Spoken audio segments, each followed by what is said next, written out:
Okay, so we're all hearing about this ChatGPT thing. In this video, I'm going to show you how to use ChatGPT and also why you may want to be very scared of it. Let's get going. ChatGPT stands for Chat Generated Pre-trained Transformer. Okay, that's a mouthful, but basically you're talking to a computer and it's talking back in a language format, in a conversation format. Now you can use ChatGPT for all kinds of things, for writing blogs, for doing research, for trying to get ideas, but I want to show you exactly how to use it and a couple of the fears that a lot of people have about ChatGPT. All right, so let's go over to ChatGPT. I'm going to log in on my computer right now and I'm going to walk you through it. Okay, now I'm logged into my ChatGPT account. Now I have a paid version.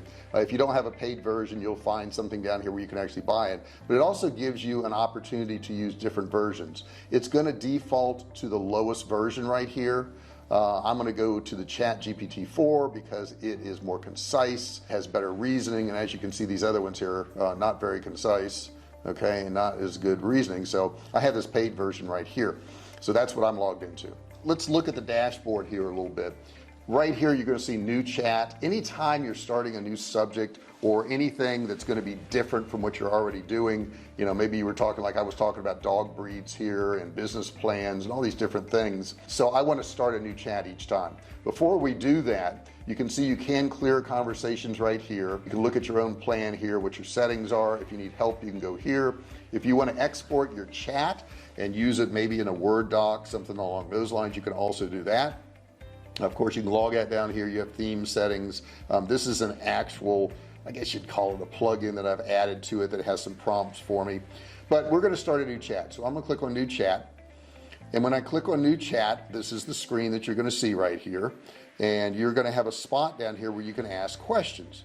Now I think what we're going to do is we're going to plant a garden. So I'm going to ask it a question to prime it. I'm going to say, can you help me with a garden, can't type, project. Okay, and it's going to say, sure, I'll do my best to help you with your garden project. What kind of project are you working on and what specific help do you need? It says, I want to plan a raised garden. I just did this actually in my backyard. I didn't consult ChatGPT on it. That will be a vegetable garden. Now if I were to stop here and send this prompt, it's going to start working on it, but I don't want it to work on it yet. I want to give you some specifics before you begin. Whoops, misspelled that. Let me get that corrected. And then I'm going to say, do you understand? It says, yes, I understand. Please provide me with specifics. So that prevented it from actually writing stuff. If I were to have just not said that, do you understand, and I want to give you some more specifics, it would have just started writing, and I don't want to do that. The garden will be bordered by 2 by 10 boards and will be 4 feet by 8 feet. And I'm going to say, do you understand?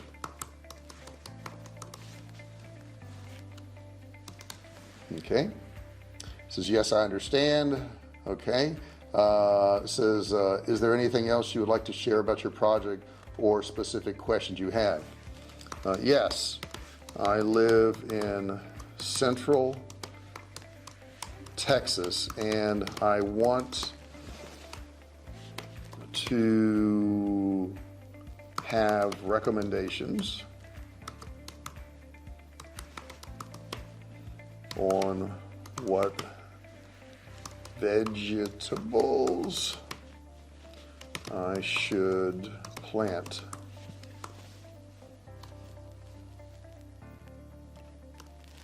Okay, and I'm gonna say, do you understand?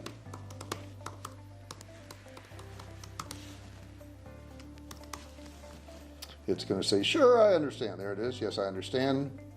Okay, so now it's giving me all different types of plants that's going to work. I do have the tomatoes, I have the peppers, I have the beans, I have cucumbers. I don't have the Swiss chard. Now, let's say you look at this and you say, okay, well, that's pretty good, but I want more vegetables, okay? So I can say, give me 5 more vegetables. So it's going to give me 5 more, okay? And then what I'm going to do, because I want a lot of detail, give me the details of when, I'm going to say what time of year to plant all of these vegetables and how to care for them. So now it's going to expand on what it's done. So tomatoes, it's now going to expand on that. And as you can see, it's going through each particular one. Now, the funny thing about ChatGPT is sometimes it will just stop in the middle and you have to tell it to continue. I don't know why it does that. It looks like it's doing pretty well for these. Okay, how long will it take for each of these veggies to mature? So now it's giving me all the periods of time and how long it's going to take. And I'm also going to ask it, are there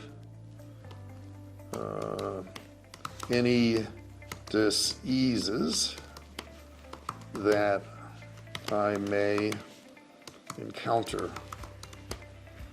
for my veggie garden? So now it's going to tell me all the different things I got to worry about. Now here's what I'm going to do. I've trained it and I'm going to ask it to put this in a blog for my website. So I'm going to pretend I have a website. So I'm going to actually do talk to text for this. Pretend you have a gardening website and write a blog that is 1,500 words encompassing all of this information, period. Make sure you use bullet points and do it in an informational type of tone.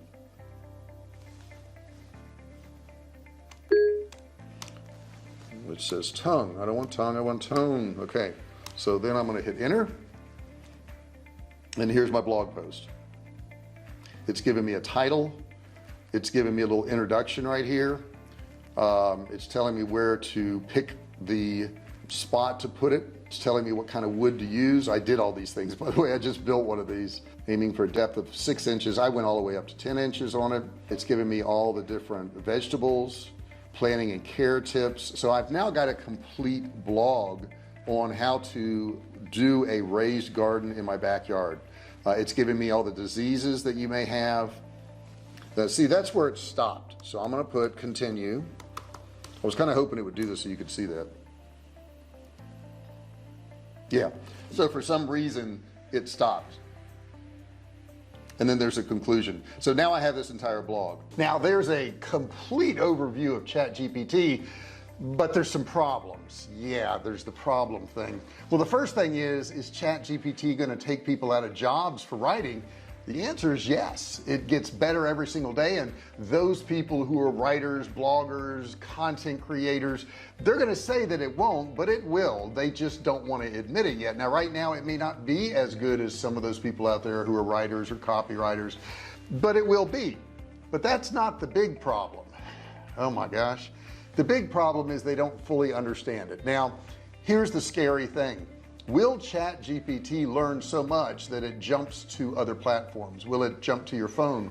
Will it jump to your computer? Will it start to take over other computer languages? Will it start to take over other computer programs? Could this be scary for society? Some people think, like Elon Musk, that we ought to just put a pause on it until we understand it. I'm not quite sure what that pause would be, and I don't think you're going to talk anybody into doing that. But there are fears. Will it decide that this person's not needed, this country's not needed? What will it hack into? We really don't know. Or will it at all? Are these misplaced fears? Put your comment below. What do you think? Is this dangerous? Do you think it can cause us problems? I mean, all technology at some point, you know, has some issues and problems, but it also contributes to society. But this is a different animal. This is artificial intelligence. It kind of thinks. That's a scary thought. Put your comments below. Don't forget to subscribe, like, and turn on your bell notifications so you're notified each and every time I go live or if I upload a video. And check this video out right here. You're gonna love it, and it's really gonna help you out. Hey, thanks for watching my video. Don't forget to subscribe to my channel and click that little bell right there so you can be notified every time I do a new video. Also, click on one of those videos there. Keep watching on my channel.